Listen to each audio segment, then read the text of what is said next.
Uh, Bernard Goetz, ring a bell? Bernard Goetz left the subway, or left his Manhattan Street, his apartment in Manhattan on December 22nd of 1984 en route for a subway station. When arriving at the subway station, he got on the number 2 express train en route for downtown New York City. When he got on the train, when he got on his particular car, there were a bunch of people on there. He went left, so to speak, and walked by and sat near these 4 African-American young men. They weren't the only ones on the train. There were up to 20 others, but as they would later say through reports and investigation, the other 20 purposely sat at the other end of the car before those 4 were rowdy and horsing around. When he walked by them, Bernard, by the way, was a thin, slender man in his late 30s. I feel like someone from Saturday Night Live or something. But he was this thin, slender man wearing blue jeans and a tan windbreaker and wire-rimmed glasses and sandy brown hair. Anyway, he walked down and he sat next to those 4 young men, and one of them, as he walked by him, said, "How you doing?" He seemed oblivious. It was shortly after the train then left that same young man who said, "How you doing?" approached him along with one of his buddies and requested $5. Bernard, kind of trying to get his bearings, looked up, and as he looked up, he saw a third of the 4 join him, and he was pointing at an object in his pocket, the assumption being that it was a handgun in his pocket. Bernard looked at the man and said, What do you want?" He said, $5. Bernard would later say that he looked the man in the eye and his eyes were glassy and he had a giant smile on his face. Clearly he was really enjoying himself. It was at that point that Bernard reached into his pocket and retrieved a chrome-plated Smith & Wesson .38 5-shot pistol. He pulled it out and shot each of the 4 young men in turn, leaving 1 bullet in the chamber. None of them ultimately died. All of them, of course, lying on the ground. One of them was making quite a ruckus as he lay there, and he walked up to him and said, "You seem to be doing all right," and put the 5th bullet in him, paralyzing him for the rest of his life.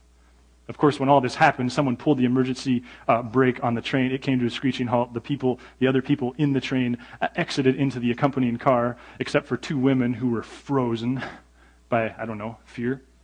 He walked up to the first. She was sitting in a chair, and he said, "Are you all right?" "Yeah," she said.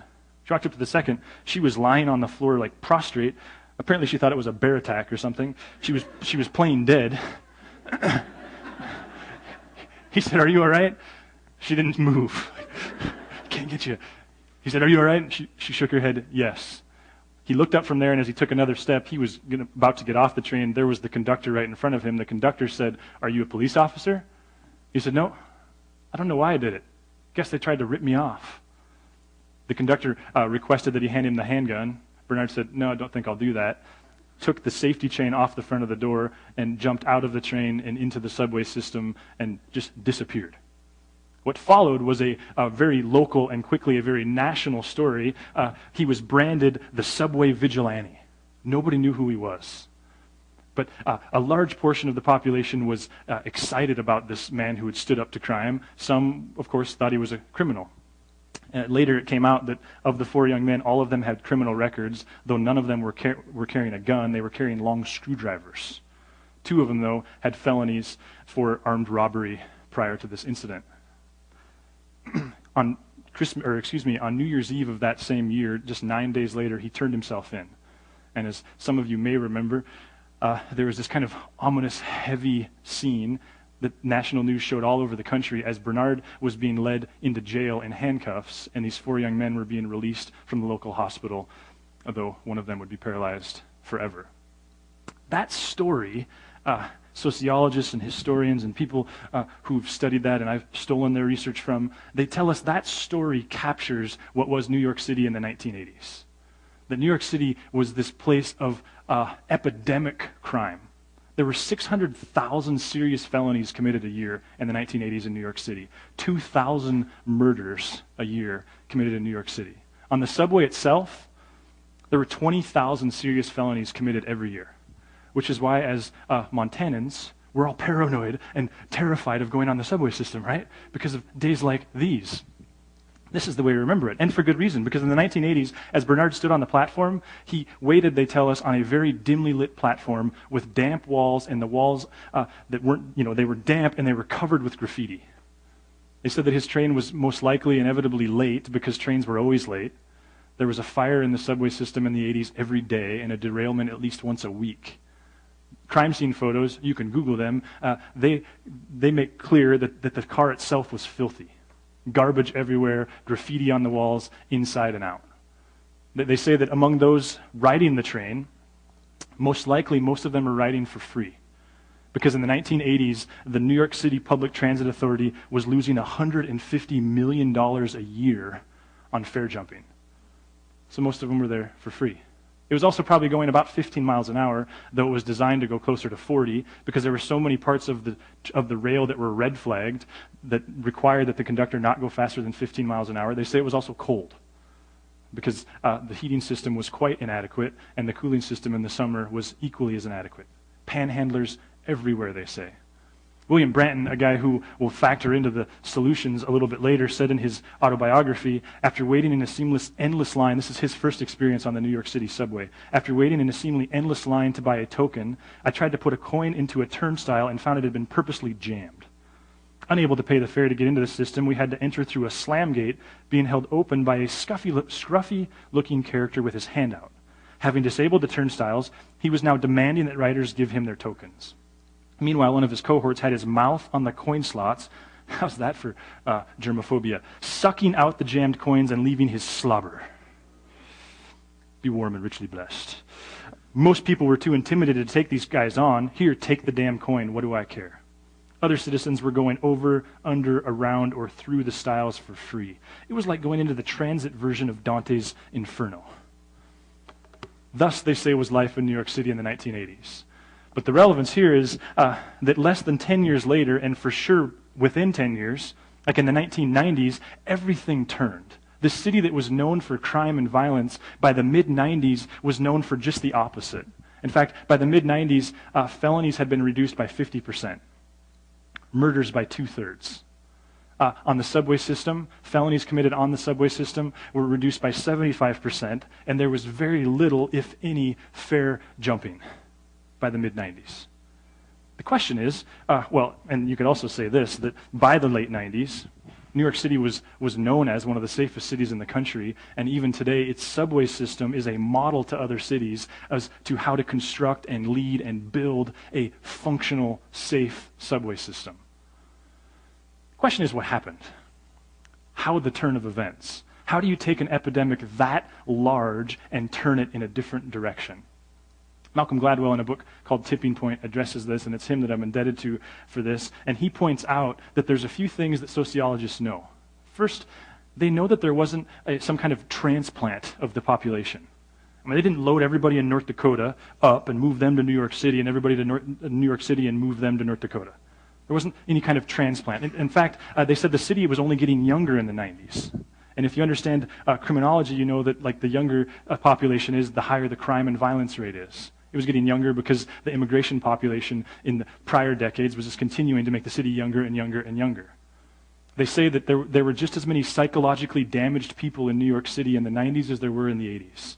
So too were there just as many criminally inclined people in the 90s as there were in the 80s. So what happened? How do we turn it? How did they turn it? Malcolm Gladwell points out it's an example of the power of context. It's an example of an idea that says that we can take very small details and influence a culture going forward in very, very major ways. Because see, what New York City did in the mid-1980s is they hired a guy named George Kelling. George Kelling was, you might say, the inventor, though you don't invent ideas. He was the lead thinker of an idea called the broken windows theory. The broken windows theory was this sociological idea that says that if there's a house in a neighborhood, and if that house has broken windows in it, I have one, but it overlooks my backyard, and it's because I have 3 boys under 6 or 7, and they're always breaking windows, and they're expensive, and anyway.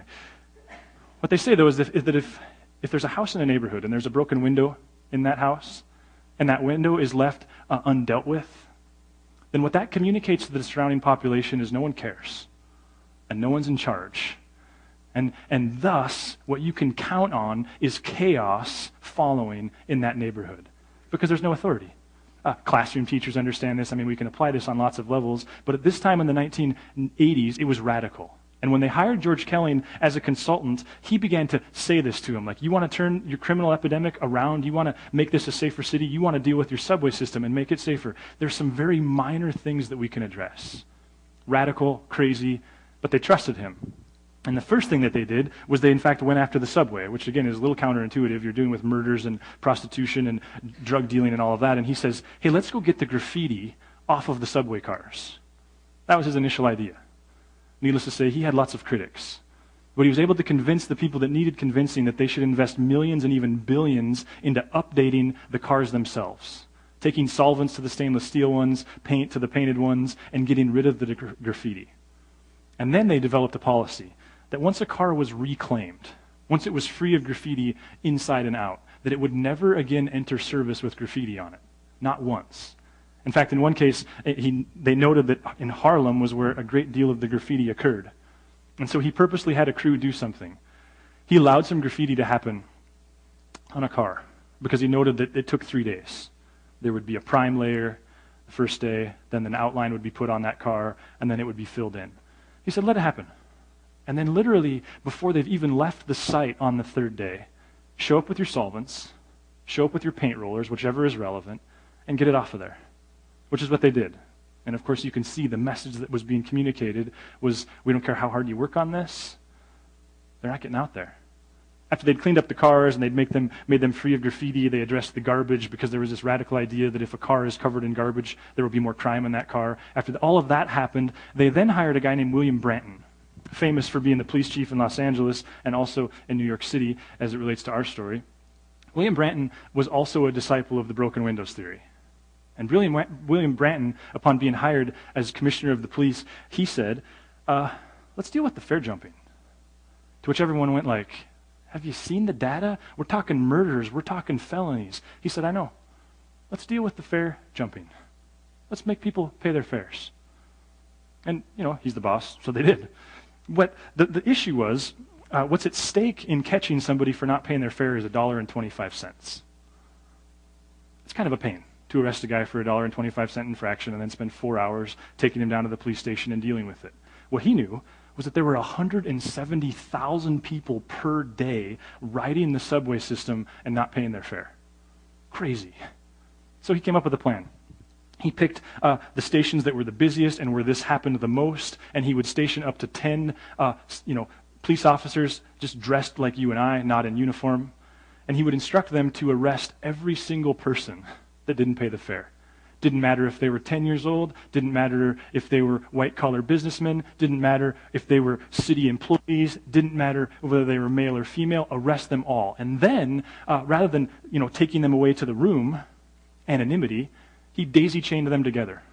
He would arrest them and then handcuff 10, 15 people together and just leave them on display at the public transit station, which, of course, you can see what he's doing. Then, we got to deal with this 4-hour processing time. He bought some city buses. He retrofitted them to be roving police stations, outfitted them to do fingerprinting and all the picture taking and everything that needed to happen. And so they would take those to these stations, and they got it to the point where they could process one person in less than an hour. And then he had another radical idea. Not radical today, radical then. He said, we're going to run a background check on every person that we arrest. The police officers that talk about this time when working this time, they call it Cracker Jack box arrests. Because they said you never knew quite what kind of prize you were going to get. One in 7 of the people they arrested in these operations had warrants out for their arrests. 1 in 20 were illegally carrying weapons, some of whom were illegally carrying illegal weapons. See, people who study this, they say that New York City, they turned a corner through something as simple as the broken windows theory. And really the broken windows theory, the power of context, they're really the same exact thing. They radically suggest that both positive, awesome movements, like great companies, great ideas, and negative epidemics, like disease and crime, that oftentimes the catalyst isn't massive, it's tiny. They say that oftentimes very, very small things can bring about very, very massive, large results. Now, some of you are a few steps ahead of me. You can see where we're going with this. Because the first time I read Malcolm Gladwell's work, which if you've never read anything by Malcolm, it's just a blast. He's like the best storyteller in the world. I went like, wow, I follow a rabbi who said the exact same thing. Like Jesus, this was his idea. He's the one that said, yeah, you've heard it said that murder's a problem. I'm here to tell you, murder's not your problem. There's something much smaller, much more catalytic. It's called anger. You want to deal with murder, deal with your anger. Yeah. You've heard it said that adultery's evil. Don't do it. They're right. Don't do it. But adultery's not the issue. You want to deal with that? You got to go several steps back. We got to talk about how you even look at someone of the opposite sex. It was Jesus who talked about a mustard seed, which even today in Israel is considered a noxious weed. You know, it's in the same category as knapweed here in Helena, though I don't know that if you get fined if you don't treat it. Be an interesting idea. Anyway, because mustard seed is this tiny little seed, and yet it breaks concrete when it's allowed to get roots. It takes over, just like any noxious weed. Jesus was the master of like small things can have major, major impact. In fact, I think maybe his most famous statement of this comes in Matthew 5. He said, "You're the salt of the earth. But if the salt loses its saltiness, how can it be made salty again? It's not good for anything except to be thrown out and trampled underfoot." Any salt people in the room? Like, can't be salty enough, love lots of salt? Nobody? We lack both a Pentecostal population and salt lovers, which is not a shot against any of you who are inclined that way. Yeah, there's a couple salt lovers. Me too. Like, I have a grandma who loves salt, so influenced me. So if, like, for Thanksgiving, I do not have mashed potatoes and gravy, because gravy is vile and disgusting. It'll kill you. Have you ever seen anybody make gravy? Anyway, I have mashed potatoes and salt. It's very good. Popcorn is like a staple in my family. Popcorn, no butter needed, just salt. This last Monday's my day off, and my wife was working, and so I had the boys. And you know when you, like, I don't do physical labor for a living. I know it's deceiving based upon my body build-up, but wow. Anyway, by the end of the day, I was like, I need to eat something. Like, I had that famished feeling. You know what I'm talking about? But I had the boys and I had to cook, and so kind of, what am I going to cook? And found noodles, which if you have little kids, I don't know if your little kids are like this, but you can never go wrong with garlic, salt, and butter and noodles. Like, they'd eat it breakfast, lunch, and dinner for the rest of their lives. So, okay, had that down. And then when I opened the vegetable drawer, I was delighted to find a fresh bag of Brussels sprouts. See, some of you are still like in the 1980s when Brussels sprouts was that frozen square that your mom would put in the frying pan and melt, right? And it was that disgusting, vile. But if you've not had fresh Brussels sprouts sliced in half with a little canola oil and some garlic salt, oh my goodness, it's amazing. I was pumped. My wife didn't tell me. She just came up with this. She's a great cook, and so I was like, I'm going to make Brussels sprouts and noodles, and the boys kind of like them too, so this is awesome. But I didn't have a recipe. I didn't quite know how to do this, and I know that's not rocket science, but she uses a computer that's in our kitchen to get our recipes, so I thought maybe I could like stalk her internet surfing and find the link, that she'd clicked on because it'd be a different color, but I couldn't. So I finally found one, and it was just like salt and oil. I was like, I can do this. So I grabbed the kosher salt and the garlic salt and the Morton salt, and I made my Brussels sprouts. And I thought they were fantastic, though a little bit salty. My oldest, he likes them too. He had one and then slammed his milk and wouldn't eat another one. Our middle, he had like half of one and then did some of you parents remember this, the run to the kitchen, spit it in the garbage can routine. I had them all. It was amazing, like half a bag of Costco Brussels sprouts, like, because it's like, I don't have to feel guilty. I can eat as many of these things as I want. Like, it's vegetables, yeah. I'm not exaggerating. I know you know that I'm good at that, but like I didn't sleep very well that night because my mouth was so dry. It felt like there was like a box fan just blowing on my face all night. You had this happen, and then and again, not exaggerating. The next day at work, literally distracted because like felt like I hadn't breathed through my nose in 100 years. Just okay, you get the point, right? Salt, tiny little thing, major influence. Broken windows theory, power of context. Jesus, he takes it further. He says this, you're the light of the world. A city on a hill cannot be hidden. Neither do people light a lamp and put it under a bowl. Instead, they put it on its stand and it gives light to everyone in the house. Small thing. And we forget how major the impact is, don't we? until we miss it. I mean, that's what Jesus is saying. Like, light is this incredibly insignificant, small thing, and yet its impact, well, it's major. It's massive. You can turn the lights back on. But notice, I think Jesus agrees with William Branton, and I think he one-ups it. Because he says, you are the light of the world. And when he says you are the light of the world, he's not speaking generically. He's speaking very specifically to a group of people called Christ followers, disciples, the church. See, Jesus buys into this idea like small things, major results, and yet he takes it to the next level because he says, hey, that small thing that can bring major results, it's the presence of my people. You might be one employee among 20. But Jesus' big, radical, crazy, audacious goal was that though you're only one among 20, you could change the culture of that office because you're his, and he lives through you. You might be one teacher in a school of teachers. His idea was you could change the culture. One player on a team, one family in a neighborhood, one person in the marriage, which is all of you if you're married unless you're a psychopath, and then you're both people in the marriage, and kind of ill, I think. What does that look like? We could go down some really negative roads on that tangent. One person. That's his idea. Like, with the presence of one of my people, we can bring about dramatic changes.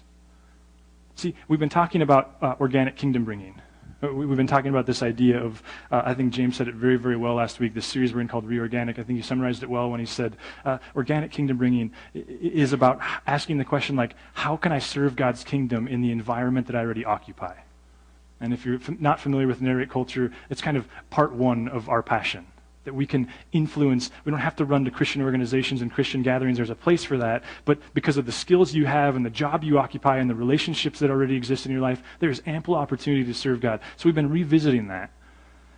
I'm guessing you can see now how I think there's this strong connection between what Malcolm Gladwell is saying, what George Kelly is saying about broken windows theory, and this idea that as Christ followers, small things, that was Jesus' idea, can bring major changes.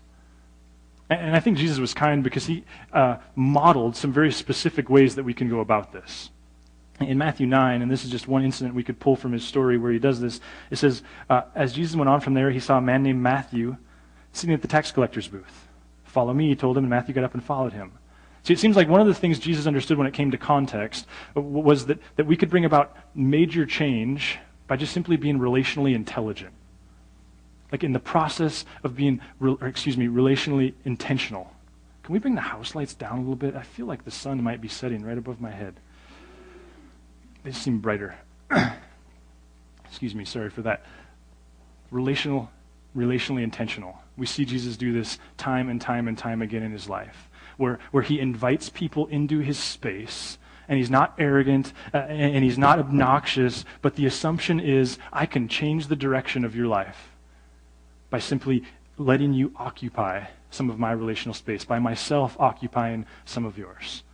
And many of us here would testify like, yep, he did that. Because that's central to what it means to be a disciple, is to say that becoming a friend of Jesus, saved by grace, yes, the blood, the cross, yes. But by sharing relationship with him, I'm different. But his idea didn't stop there. It wasn't just supposed to be about him and his idea to be relationally present. It was for his church. His goal was that people in your life, the direction and trajectory of their life could be different because of their relationship with you. It hit me this week that I started messing around and smoking when I was 14 and reading my Bible when I was 19 for the same reasons. Like, I'm a Bronco fan and a Cardinal fan for the same reasons, because you got to pick one team that wins every once in a while. So baseball, Cardinals, and then I endure football. But seriously, like, I like to run. I like to ski. I use Nike Plus when I run. All of those things for the very same reasons. And the same is true of you. The way you do your hair, the clothes that you wear, the type of music that you listen to, the type of house that you live in. I mean, we could just go on and on and on. The career that you have, the books that you read, it's all for the same reason. It's because of people. People influenced you that way.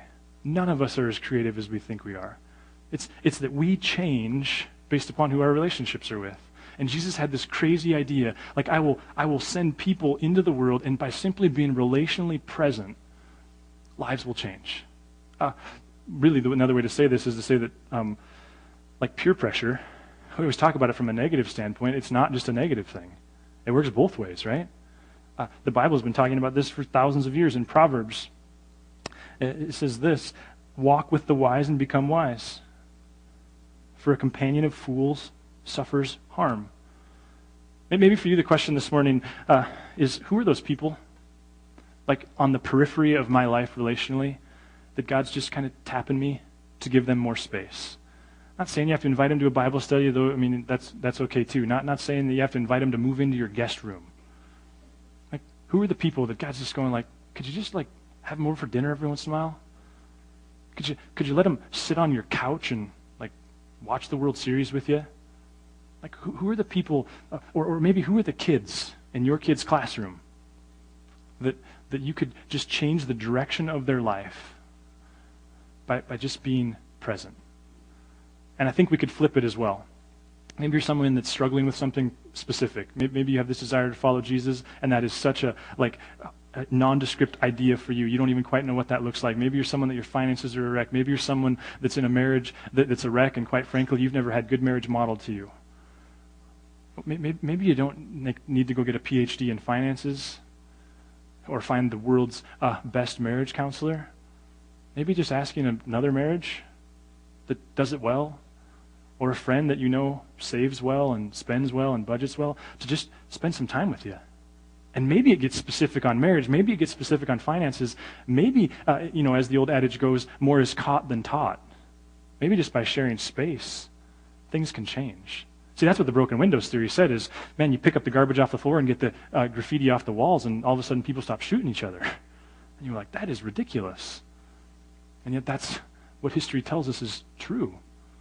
The other, I think, really precise thing that Jesus does in terms of showing us how to do this is, we just continue on. It says, while Jesus was having dinner at Matthew's house, many tax collectors and sinners came and ate with him and his disciples.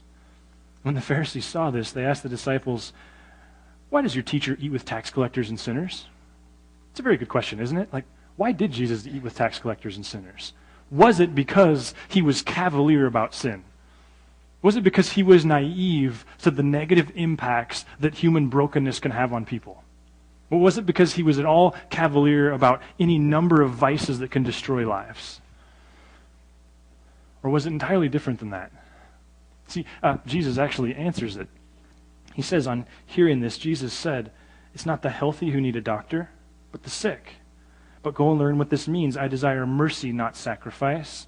For I have not come to call the righteous, but sinners. See, it's like Jesus understood the power of context, the broken windows theory, and was purposeful in putting himself in contexts where he could just influence change by being there. Jesus had this big, hairy, crazy, audacious goal. It was that he would rescue people from their stuff, and then he would put them in contexts, and the culture of those places would change because he was there through them. What are the contexts? I mean, this is at the base of what it means to be organic. Like, what are the contexts that God already has you in? And what would happen if you realized your God-given identity in those contexts? How could you change the direction of those contexts? And what would happen? What would happen if, flip it, maybe you're struggling with something. What if you just put yourself in a different context? Put yourself among different people in different times, avoided some contexts, entered other contexts. See, Jesus is simply saying small things, major results. In the book of Mark, we're told this story about how two of Jesus' guys, he had 12 main guys, two of them were getting a little eager for the kingdom to come, and so they decided, misunderstanding what that was going to involve, that they would ask Jesus if they could be like vice president and president of his new kingdom. This doesn't happen anymore, like power mongering, and hierarchy. It was this thing relevant in the first century. But when the other 10 found out that they were positioning for power, everyone got a little freaked out. And Jesus' response to them was this, you know that those who are regarded as rulers of the Gentiles lord it over them, and their high officials exercise authority over them. Not so with you. In other words, you want power, and it's not the way it rolls in my kingdom. Instead, whoever wants to become great among you must be your servant. And whoever wants to be first must be slave of all. For even the Son of Man did not come to be served, but to serve and to give his life as a ransom for many. Now, if you're familiar with Narrate culture, you know that central to who we are is we want to matter, we want to scatter, and we talk about serving and serving others. I think something became clear to me this week for the very first time. That this isn't just a moral thing to do. That it's a culture-shifting way to live. See, I think what Jesus is saying here is if you enter your office, and I don't care how anybody else is behaving, if you start to put others above yourself, you will change the culture of that environment. You enter your family, you enter your neighborhood, you enter your school, and you begin to put others first. He's not just saying, like, check, you did it for the day. He's saying you can literally change culture. You can shift epidemics. You can move things up and to the right simply by putting yourself second. Because I think where we get to when we go like, okay, I get it, I'm called to be a light, I'm called to be salt, is, yeah, and many of us go, yeah, and I've got these fundamentalist roots, and I tried it, and it didn't work. I just created a lot of damage. A guy came up to me after the first service and was like, okay, so how do I do this? Because I tried it, and I tried like quoting verses and like Christian coffee mugs. I tried it, and I just made a wreck. Isn't that where Jesus is going like, well, be a servant, not a preacher, a servant. Just put people first. That's what it amounts to. But I would suggest that the biggest catch of all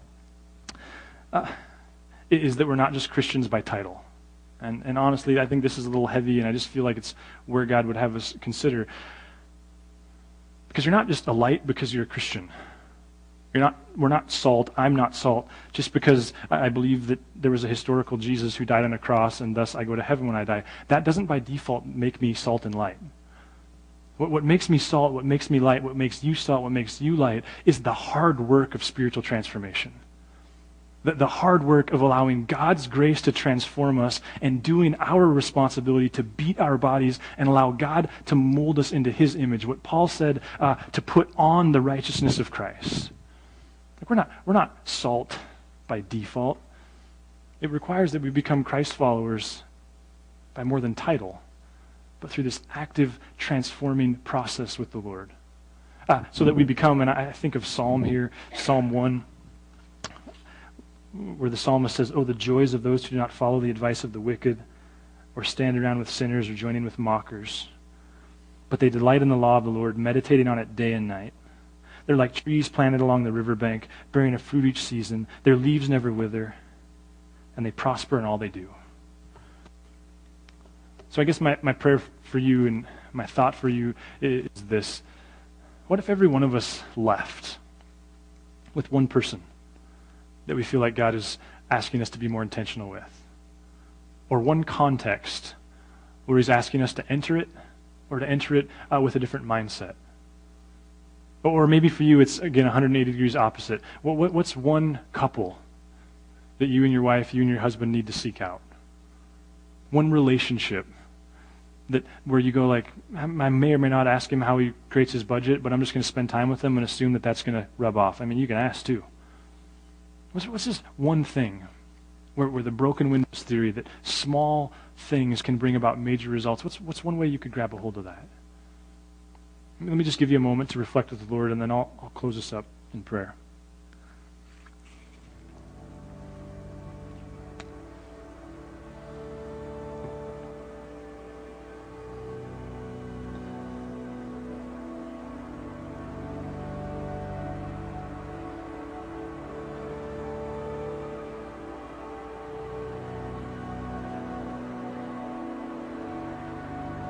Lord, like so many things in Christian life, this concept is easy on a cerebral, mental level, and another thing entirely to flesh it out. God, we're humbled that like you love this world so much and you have this penetrating desire to rescue it and transform it. It's humbling to think that like it's the presence of your people. That's the small idea that brings change.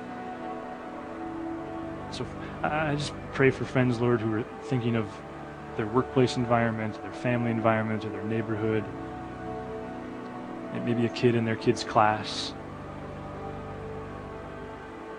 God, we want to be intentional people who are attentive to your direction and leading, and passionate about allowing you to work through us. And God, would you help us to not become enslaved by needing to see results real quick, but to take with us the promise that relational presence brings change, even if over years and decades. And finally, God, I pray for parents who, this is kind of the central promise of your word when it comes to parenting, that if we'll teach our kids in the way they should go, you'll be faithful with that. So for parents, Lord, that are discouraged as they see their kids stray, would you just give them faith? Encourage them in you and your promises. We love you, Jesus. We're delighted to be your people. Amen.